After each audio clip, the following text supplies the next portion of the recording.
A tremendous football and track star, Chip Hester becomes the sixth member of the 1987 Millbrook football team to be inducted into the school's Hall of Fame. Hester was a two-time all-conference receiver for the Wildcats during one of the greatest eras in program history. And Millbrook football was such a program, and so I was a JV player the first 2 years, and that was the typical. Now there were some truly exceptional guys that played as freshmen or sophomores on the varsity, but I was a program guy, and I was one of the guys that whatever Coach Smith or Coach Pridgeon said, then that's what we were going to do, and I was one of those guys, and really blessed to be around some great teammates. I went through with Chris Sasser and Bill Gentile and Johnny Fuller were good buddies, and played with David Merritt and Bucky Brooks, Craig Keith. So there's some great names, Everett Lindsay. So it was a great time during those years. So it was just, it was all about the team. Coach really, I guess, put it on our hearts that it was about the team. It was a team first, and so whatever the team needed to do, then that's what we're going to do. And I think that influenced me as a coach later on greatly. And I think I coached. I obviously have my own personality, but I used so many of those lessons learned at Millbrook in my life and on the football field. Hester was a four-year letterman at Guilford, earning the Golden Helmet Award and the Leadership Award as a senior. He was also a member of the Varsity Athletic Council and the Fellowship of Christian Athletes.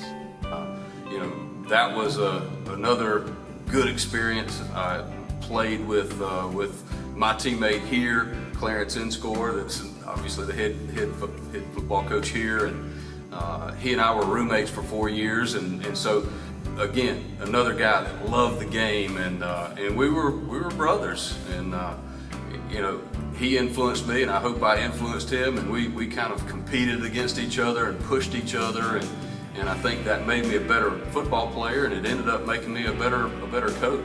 After his graduation in 1993, Chip began his coaching career back at Millbrook, and then he moved on to the collegiate ranks at Catawba College.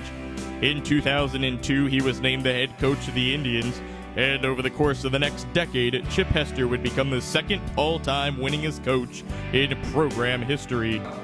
I went to Catawba College soon after. I went to graduate school at Georgia Southern, came back and worked for a little bit at Guilford College, and then I had an opportunity to go to Catawba as an assistant coach. So I was there for 7 years, and then at 31 years old, I got a chance to be the head football coach. So it was a big honor. I always tell folks I didn't even know what I didn't know at that point, and so to be that young as a head coach of a college football team, I really went back and pulled on the things that I learned at Millbrook and at Guilford, and we had some good success, and we had a great team of people and of coaches and good players, and so coached there for 11 years. In 2014, Hester moved to the Division I ranks as the receivers coach at North Carolina A&T. A year later, he was promoted to offensive coordinator, where he would lead the Aggies to a top 30 NCAA finish in both rushing and scoring offense. This season, Hester and the Aggies completed a quadruple overtime upset victory at Kent State. After last night's win over Hampton University, Hester and the Aggies hold a 3-1 record. And now I'm at North Carolina A&T. Been there, will be my third year. Last year I served as offensive coordinator, and we've had a really good run at A&T as well. We've won 2 back-to-back MEAC championships and had a chance to play in the Celebration Bowl this past year, which crowns the HBCU national champion. So again, I've been, I guess, a theme that recurs through my career and my journey has been that I've been around great people. One of the greatest football minds to come through Millbrook High School, Chip Hester's legacy will be defined through a life spent on the gridiron. Tonight we are honored to induct Chip Hester into the Millbrook Athletic Hall of Fame.